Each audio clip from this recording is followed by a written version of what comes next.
到呢份禮物開唔開心啊？開心開心，點樣形容你嘅開心程度？十分五分咯。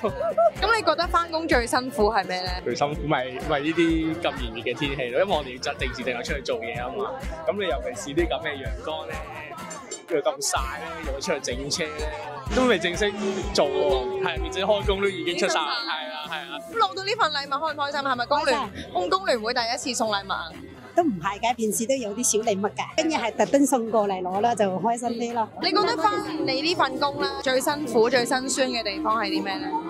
唔係喎，都好好喎，不過有啲曬咧先係真。Because today is a very important day, it's a Hong Kong Labour Day. Paul, do you have any words to express to our audience? Actually, Labour Day is important for Hong Kong Tramways because as a public transport operator, we rely a lot on our staff.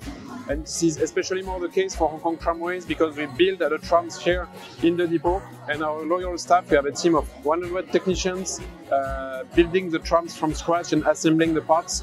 And we really rely on this staff, loyal staff, to make the company thrive and make it one of the symbols of the city of Hong Kong. So today's activity, do you think that is very meaningful? Yes, actually Labour Day is meaningful. It's meaningful to celebrate the staff and to thank the staff for their daily action. They drive the tram, as I mentioned, they maintain the tram, repair the trams.